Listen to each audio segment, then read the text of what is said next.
루돌프 불트만에 대해서 살펴보겠습니다. 불트만은 1941년 논문 하나를 발표했습니다. 이 논문을 통해서 격렬한 논쟁을 불러일으켰죠. 신약 성경과 신화라는 이 논문의 내용은 현대인들이 신약의 성경 세계를 믿는 것이 불가능하다라는 논리였죠. 그러니까 과거의 신화적 요소를 비신화해야 된다. 왜냐하면 복음을 우리가 아무리 전해도 그 과거의 신화적 요소, 초자연적인 요소를 현대인들이 받아들일 수 있겠느냐. 그러니까 비신화하자. 이렇게 이야기했던 것인데요. 사실 21세기 우리도 이런 모습이 있습니다. 새신자 초청 예배, 구도자 예배, 열린 예배 보면 전통적인 어떤 예배보다 새로운 사람, 믿지 않는 사람들이 받아들이기 쉽게 예배를 다 이렇게 우리가 조금 변경을 하잖아요. 이런 작업이 비신화화 작업인 것이죠. 불트만은 현대인들이 초대교회 당시에 받아들일 수 없는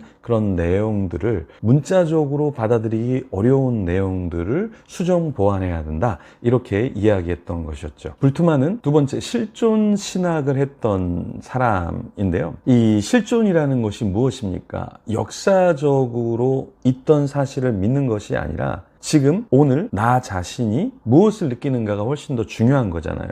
그래서 예수님이 죽었는지 살았는지가 중요한 게 아니죠. 실존적으로 오늘 지금 나 자신이 어떻게 받아들이느냐, 이게 훨씬 더 중요하다고 이야기했습니다. 이런 사상은 교회 안에도 여전히 있죠. 우리가 찬양을 하나님께 올려드리잖아요. 그런데 하나님께 드리는 것이 중요한 게 아니라 지금 오늘 나 자신에게 어떻게 느껴지고 있는가, 받아들여지고 있는가, 이게 더 중요한 시대가 되었죠. 불트만의 이런 실존 철학은 하이데거의 영향을 강하게 받았습니다. 그래서 불트만은 예수님의 부활, 육신적인지 그게 중요하지 않다. 즉 히스토리보다 실존적 계시 이태가 더 중요하다고 이야기했습니다. 하나님은 히스토리의 근거에 행위하지 않고 계시 이태 안에서만 행위한다, 이렇게 얘기했는데요. 그래서 역사적 십자가와 사건보다 계시 이태로 우리 안에서 일어난 그 십자가 부활, 그리고 그것을 받아들이는 우리 자신이 훨씬 더 중요한 것이죠. 불트만은 본래적 실존과 비본래적 실존에 대해서 이야기를 했는데요.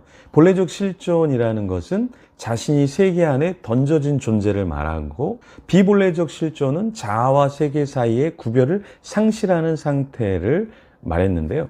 이런 사상도 하이데거의 철학에서 가져온 것이었죠.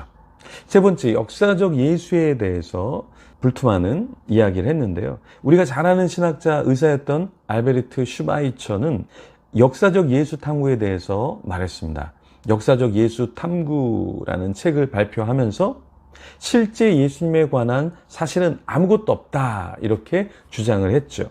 이런 사상은 불트만과 유사했는데요. 왜냐하면 불트만도 신약의 예수님은 신화적, 초자연적으로 꾸며져 있다라고 보았잖아요. 그래서 불트만도 그 본래적인 초자연적이고 어떠한 신화적인 예수님의 모습이 아니라 실제 예수님의 모습을 찾아야 된다라고 얘기를 했습니다. 자, 불트만을 자유주의 신학자라고 보는 사람도 있지만 신정통주의자라고 분류를 합니다. 신학적 문제가 아예 없지는 않습니다. 그렇지만 우리가 항상 고려해야 될 것은 긍정적인 면이 무엇인가, 그리고 어떤 면에 있어서 기여를 했는가, 그것도 우리가 고려를 해야겠습니다. 오늘은 여기까지 하도록 하겠습니다. 네.